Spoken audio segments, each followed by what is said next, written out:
ওয়াসওয়াল্ডের লঘুকরণ সূত্র, অম্ল ও ক্ষারকের বিয়োজন মাত্রা ওই অম্ল ক্ষারকের দ্রবণের ঘনমাত্রার বর্গমূলের ব্যস্তানুপাতিক। তো এখন আমরা এটা থেকে সূত্র থেকে তার সূত্রের বিবৃতিটা আমরা বুঝতে পারবো না, ঠিক আছে, আমরা প্রতিপাদন করে তারপরে এইখানে আসবো, তাহলে সহজে বুঝতে পারবো, ঠিক আছে।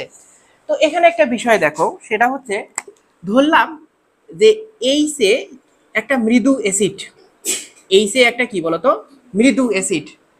তো এই মৃদু অ্যাসিডটা বিয়োজিত হয়ে এখানে H+ আয়ন আর এখানে A- আয়ন উৎপন্ন করে। তো এখানে প্রাথমিক অবস্থায় মোল সংখ্যা দেখো, প্রাথমিক অবস্থায়, ঠিক আছে, প্রাথমিক অবস্থায় মোল সংখ্যা, প্রাথমিক অবস্থায় এটার মোল সংখ্যা কত বলতো 1 মোল, আর এগুলো হচ্ছে কি 0 মোল, এটা হচ্ছে 0 মোল, বুঝতে পারছো। যখন সাম্যাবস্থায় পৌঁছায়, ধরলাম যে এই মৃদু অ্যাসিড থেকে আলফা পরিমাণ বিয়োজিত হয়ে এখানে আলফা পরিমাণ H+ আয়ন আর আলফা পরিমাণ A- আয়ন উৎপন্ন করে, ঠিক আছে। তোমরা কথাগুলো এইভাবে সাজাবা, আগে কি করবা, এটা সূত্রের বিবৃতি লিখবা, লিখে তারপরে লিখবা যে ধরি এই সে একটা মৃদু অ্যাসিড, ঠিক আছে, সেটা বিয়োজিত হয়ে H+ আয়ন এর এখানে A- আয়ন উৎপন্ন করে। প্রাথমিক অবস্থায় এটার মোল সংখ্যা, এইচ এর মোল সংখ্যা 1 মোল, আর এগুলো হচ্ছে হাইড্রোজেন আয়ন, আর এই আয়ন ঘনমাত্রা কি বলতো 0 মোল, 0 মোল। আবার সাম্যাবস্থায় মোল সংখ্যাটা দেখো, সাম্যাবস্থায় মোল সংখ্যা কত হবে বলতো 1 - আলফা বিয়োজিত হয়ে এখানে আলফা পরিমাণ H+ আয়ন আর আলফা পরিমাণ A- আয়ন উৎপন্ন করে, বুঝতে পারছো কি।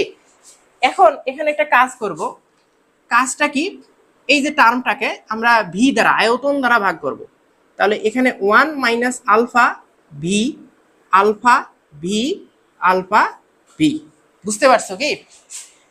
আচ্ছা, এখন এই যে এই সূত্রটা তোমাদের মনে রাখতে হবে, 1/ভি ইকুয়াল টু সি, এখানে সি ঘনমাত্রায়, ঠিক আছে, সি ঘনমাত্রা, এখানে সি দ্বারা কি বোঝানো হয় বলতো ঘনমাত্রা, সি ইকুয়াল টু কি 1/বি, ঘনমাত্রা বিবেচনা করে, মোলার ঘনমাত্রা বিবেচনা করে, বিবেচনা করে, ঠিক আছে, তাহলে এটা পাইছো। এখন এটার পরিবর্তে দেখো তো, এখন সি ঘনমাত্রায় যদি আমরা এটা প্রকাশ করতে চাই, সি ঘনমাত্রায় যদি প্রকাশ করতে চাই, তাহলে দেখো এখানে তো 1/সি আছে, 1/ভি আছে, তাই না। তো 1/ভি এর পরিবর্তে আমরা কি লিখতে পারি, সি 1 - আলফা, তারপরে এখানে কি হবে, হ্যাঁ হ্যাঁ সি আলফা বা আলফা সি লেখো, এখানে আলফা সি, এটাও কি হবে আলফা সি, বুঝতে পারছো কি বিষয়টা, আমরা সি ঘনমাত্রায় প্রকাশ করলাম।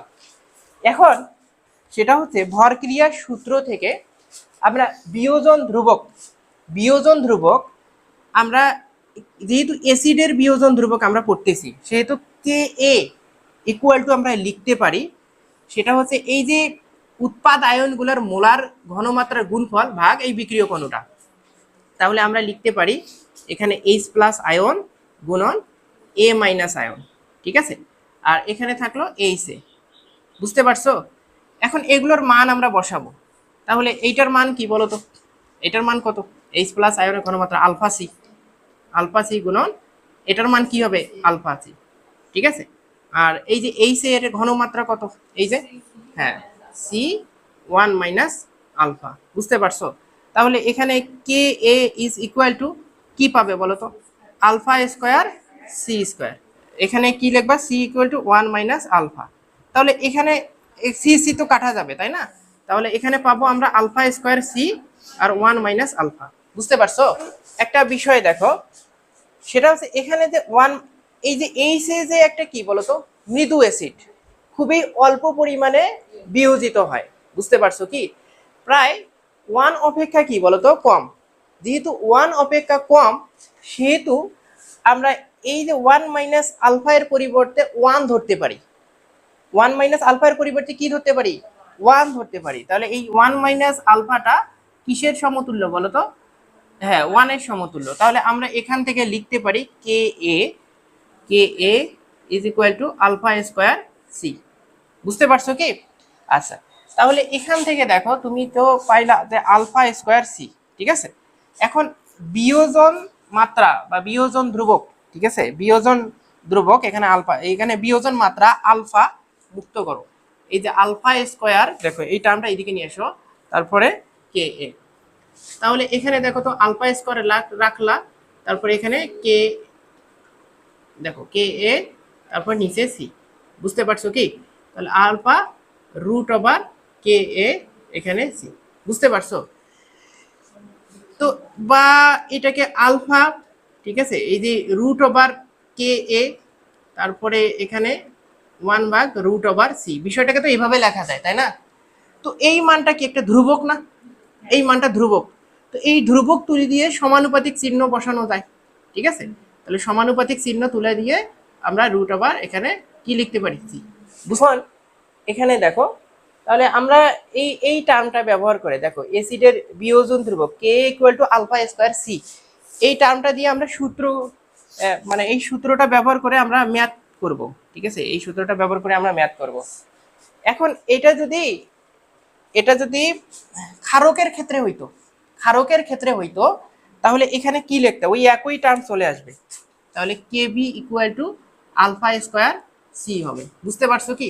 আবার সেগুলো হিসাব নিকাশ করে এখানে দেখো, এই যে দেখো আলফা স্কয়ার, এখানে রুট কে বি ভাগ সি, এটা ক্ষারকের ক্ষেত্রে। তাহলে এখানে লিখতে পারো যে alpha equal to root over K b আর এখানে সি। তাহলে এখানে হিসেব করে আবার root over K B 1/√c, ঠিক আছে? যেহেতু এটা ধ্রুবক সেহেতু আলফা এখানে সমানুপাতিক চিহ্ন বসাই দিবা, ঠিক আছে? সমানুপাতিক চিহ্ন বসাই দিয়ে 1/√c। বুঝতে পারছো কি ব্যাপারটা? তাহলে এখান থেকে তুমি কি বুঝতে পারলা যে অম্ল বা ক্ষারকের বিয়োজন মাত্রা, দেখো এই যে অম্ল বা ক্ষারকের বিয়োজন মাত্রা, এটা অম্লের ক্ষেত্রে করলাম, তারপর এটা ক্ষারকের ক্ষেত্রে করলাম।